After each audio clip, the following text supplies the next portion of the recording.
शेवगाव नगर परिषदेच्या स्वच्छता आरोग्य सभापती दीप्ती कमलेश गांधी यांचे स्वच्छता अभियान नगर परिषदेच्या असहकारामुळे आज बुधवार दिनांक 4 मार्च रोजी बारगळले। सभापती दीप्ती कमलेश गांधी यांनी 23 फेब्रुवारी रोजी या संदर्भात शेवगाव नगर परिषदेच्या मुख्याधिकारी विजया घाडगे यांना या संदर्भात पत्र दिले होते। मोठा गाजावाजा करून आज सकाळी सोनुमिया स्मशानभूमीमध्ये या संदर्भात स्वच्छता अभियान राबवले जाणार होते, परंतु नगर परिषदेच्या प्रशासनाकडून दीप्ती गांधी आणि भाजपाचे कमलेश गांधी आणि इतर नगरसेवकांना कोणताही सकारात्मक प्रतिसाद आणि साधन सामग्री उपलब्ध न झाल्यामुळे हे स्वच्छता अभियान बारगळले गेले। यावर बोलताना कमलेश गांधी म्हणाले की हा एक चांगला सामाजिक उपक्रम होता, परंतु यामध्ये सुद्धा राजकारण आल्या कारणाने या चांगल्या कामाला नगर परिषदेकडून खोडा घालण्याचे काम झाले। पुढील काळात या संदर्भात आंदोलनातून उत्तर दिले जाईल असे कमलेश गांधी यांनी म्हटले।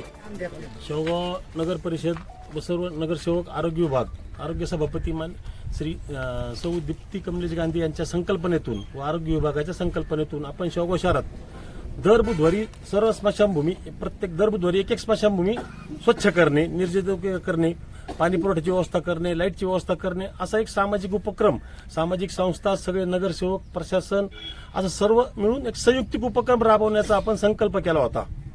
त्याप्रमाणे 2 स्मशानभूमी 15 दिवसापूर्वी 2 स्मशानभूमी आम्ही साफ केल्या। आज इथं मुस्लिम समाजाच्या कब्रस्तानमध्ये आम्ही सर्वजण साफसफाई करण्यासाठी जमलो होतो। आम्ही नगरपालिकेला 23/2 लेखी पत्र दिलं होतं का आम्हाला दर बुधवारी जीसीपी, लेबर, सफाई कर्मचारी, झाडाकरता महिला या सर्व उपलब्ध करून द्याव्या। शिव मॅडमनी हे सर्व कबूल केलं होतं। आज आम्ही इथं कब्रस्तानमध्ये साफसफाई करण्याकरता आलो असता आम्ही सर्व नगरसेवक जमलो, सगळ्यांनी जमलं, पण जीसीपी व अपुरं लेबर दिलं। हा एक सामाजिक उपक्रम आणि चांगला उपक्रम आम्ही शेवगाव शहरात राबवण्याचा प्रयत्न केला, पण प्रशासनाच्या आडमुठे धोरणामुळे आणि शिव मॅडमच्या आडमुठे धोरणामुळे आम्हाला आज कुठली मशिनरी उपलब्ध झाली नाही। सर्व इंजिनियर जाधवर साहेब आमचे आरोग्य विभागाचे इंजिनियर आहेत, त्यांना फोन केले, शिव मॅडमला सगळ्या नगरसेवकांनी आमच्या गटनेत्यांनी सगळ्यांनी फोन केले, पण ते फोन उचलत नाहीये। म्हणजे एक चांगल्या सामाजिक कामाला कुठेतरी अडथळा निर्माण करायचा प्रयत्न प्रशासनाकडून होत आहे। हे काम काय आमच्या कोणा घरचं नाहीये। आम्ही एक आरोग्य विभागाशी निगडीत असल्यामुळे आणि सर्व नगरसेवक या शेवगाव शहराचं काहीतरी देणं लागतोय म्हणून आम्ही हा सामाजिक उपक्रम राबवला, पण प्रशासनाकडून जाणीवपूर्वक आम्हाला याच्यात डॉमिनेट करण्यात येत आहे आणि याची सर्वात मोठी जबाबदारी शेवगाव शहराचे एक प्रमुख म्हणून ही जबाबदारी शिव मॅडमची आहे। त्या एक महिला असल्यामुळं आम्हाला त्यांना जास्त बोलता येत नाही, त्यांच्याशी बोलायला गेल्यानंतर त्या आडावाडा करून बोलतात, म्हणून एक महिला असल्यामुळे आम्हाला काही मर्यादा येतात। पण जर सामाजिक अशा कामाला जर त्या शिव मॅडम जर अडथळा येत असेल तर यानंतर आम्हाला शेवगाव शहरात त्यांचा एक निषेध व्यक्त करतो आणि त्यांना इथून पुढे प्रत्येक गोष्टीत त्यांना संघर्षाचाच सामना करावा लागेल हे या निमित्ताने मी सांगतो।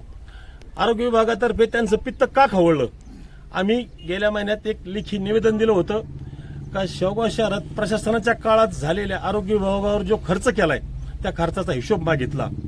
त्यानंतर आमचे बांधकाम समितीचे सभापती म्हणजे कैलास तिजोरे यांनी सुद्धा बांधकाम विभागात प्रशासनाच्या काळात झालेल्या खर्चाचा सगळा हिशोब मागितला सगळ्या नगरसेवकांनी मिळून, आणि त्याच्यात फार मोठा गोंधळ झालेला आहे। प्रशासनाच्या काळात त्यांनी मनमानी पद्धतीने बिलं काढून अक्षरशः ही नगरपालिका लुटून नेलेली आहे। आज शेवगाव शहराला 17 दिवसांनी पाणी येतंय, याच्यावर प्रशासनाचा कुठलाच अंकुश नाही। पाणी पुरवठा अभियंता गायब आहेत, शिव मॅडमला पाण्याचं काही घेणं देणं नाही। महिला या नगरसेवकांना फोन करतात, कोणाच्या दारात डुक्कर मेलं कुत्रं मेलं तर त्या भागातल्या नगरसेवकांना फोन करतात। शिव मॅडमला फोन केला तर त्या म्हणतात आम्हाला लेखी पत्र द्या, म्हणजे एक जर कुत्रं मेलं त्याचं लेखी पत्र आम्ही नगरपालिकेला नेऊन द्यायचं आणि त्याच्यानंतर त्या यंत्रणा उभी करून आमचं ते कुत्रं उचलून नेत्यान। म्हणजे इतकी बिकट शोकांतिका जर असेल तर आम्ही या शिव मॅडमचा आणि नगरपालिकेचा धिक्कार करतो। याच्या असंच आतापर्यंत शेवगाव शहरात आरोग्यावर साधारण आमच्या हिशोबाने म्हणजे फक्त शौचालयावरच शौचालय शेवगाव शहरात 6 ते 7 शौचालय सगळे टॉयलेट मिळून त्या टॉयलेटवर 21-22 मध्ये फक्त 95 लाख रुपये या शौचालयावर पीएम ब्लॉक बसवणे व दुरुस्ती करणे या कामावर काढलेत फक्त एका वर्षात। या 4 वर्षाचा हिशोब पाहिला तर साधारण 3 ते 4 कोटी रुपये या शौचालयावर खर्च केले। जर हे 4 कोटी रुपयाचे शौचालय जर बांधले असते तर शेवगाव शहरात अत्याधुनिक शौचालय निर्माण झाले असते। आज बी आमचं आव्हान आहे सगळ्यांना, शेवगावच्या नागरिकांना, का तुम्ही जागे व्हा। स्वच्छतेच्या मोहिमेत आम्ही सगळ्यांना आव्हान केलंय का तुम्ही सहभागी व्हा याच्यात, पण जर प्रशासन असं आडमुठे धोरण घेणार असलं तर शेवगाव शहराचा विकास कधीही होऊ शकत नाही जर प्रशासनाचं आडमुठं धोरण असेल तर. आम्ही 24च्या 24 नगरसेवक आम्ही सगळ्यांनी संकल्प केला शेवगाव शहराचा विकास झाला पाहिजे. पण जर आमच्यातच लावालाव्या करून शिव मॅडमच जर राजकारण करत असली, आम्ही विचारलं त्यांना का मॅडम तुम्ही का देत नाही, त्यांनी आम्हाला सांगितलं तुम्ही यांना सांगा, तुम्ही त्यांना सांगा, आम्ही बी सभापती आहेत, आम्ही नगरसेवक जनतेतून निवडून आलेलो आहेत, आम्ही तुमचे गुलाम नाही घेत कोणाचे. काय जर शिव मॅडमनी पुढच्या बुधवारपासून जर आम्हाला लेबर आणि हे उपलब्ध करून नाही दिलं तर शिव मॅडमला संघर्षाला आम्ही रस्त्यावर उतरून हा संघर्ष नागरिक जागृती करून तीव्र करू. मी शिव मॅडमचा नगर परिषद प्रशासन आणि यांचा निषेध करतो. आणि सगळ्यात मोठं जाधवर साहेब फोन सकाळपासून बंद करून बसलेत. म्हणजे तुम्ही केडरचे अधिकारी फक्त पगार घ्यायला इथं बसलेले आहेत का? शेवगाव नगरपालिका तुम्ही लुटून खाता सगळेजण आणि त्याचं उत्तर द्यायची जबाबदारी तुमची नाही. आमच्या नगरसेवकांचे 24च्या 24 नगरसेवकांचे फोन आमचे दिवसभर चालू आहेत, फोन बंद नाही. नागरिकांच्या समस्या सोडवण्याकरता आम्ही 24 घंटे अवेलेबल आहेत लोकांना. पण तुम्ही लाख लाख रुपये पगार घेता या नगरपालिकेतून आणि तुम्ही तुमचे फोन बंद करून बसता. याचं उत्तर द्यायची जबाबदारी कोणाची आहे?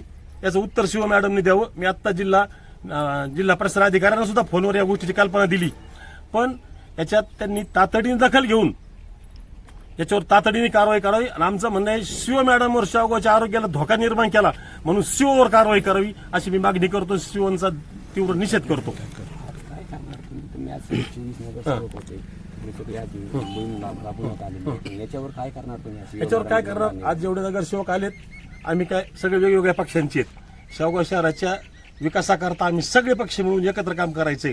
आज त्यांनी हे केल्यामुळं आता नगरपालिकेत जाऊन त्यांना आम्ही जाब विचारू या गोष्टीचा. जर नाही म्हणले तर आम्ही सगळे नगरसेवक मिळून नगरपालिकेला कुलूप लावून टाकू ते. मग जर तुम्हाला काहीच करायचं नाही शेवगावचं, आज आमचे रिजवान भाई आहेत, आज पाणी पुरवठा सभापती आहेत, ते शेवगावला 17 दिवसांनी पाणी पुरवठा, त्यांना सुद्धा कोणतं उत्तर दिलं जात नाहीये. का बंद आहे? मोटार बंद आहे, नवी घेतलेली मोटार बंद पडती, याच्यावर कोणाचंच ध्यान नाहीये. शेवगावला गाळ मिश्रित पाणी येते, दूषित पाणी येते, याच्यावर काम ठेवायचं काम नगरसेवकांची जबाबदारी, हे सभापतींची जबाबदारी, फक्त काय लोकांचे हेच कामं करण्याची आमची जबाबदारी आहेच, आम्ही नाकारीत नाही. पण प्रशासन जर साथ देत नसन मग यांचा धिक्कार करणं किंवा यांच्या विरोधात किंवा यांनी बदली करून घ्यावा. आमचं म्हणणं काय आहे, ज्याला काम नाही करायचं शेवगाव शहरात आम्हाला कामाची आवड आहे. जनतेने आम्हाला परत निवडून दिले. का दिलंय?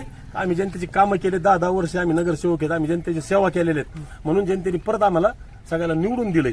आणि जर या प्रशासनामुळे जर आमचा शेवगावचा खेळखोंडोबा होत असला तर आम्ही एखादापी होऊन देणार नाही. ज्यांना इथं नोकऱ्या करायच्यात त्यांनी प्रामाणिकपणे शेवगाव शहराची चाकरी करणं हे त्यांचं बंधनकारक आहे. त्यांना न सहन करायचं, त्या अधिकाऱ्यांनी त्यांची बदली करून घ्यावं. बोला.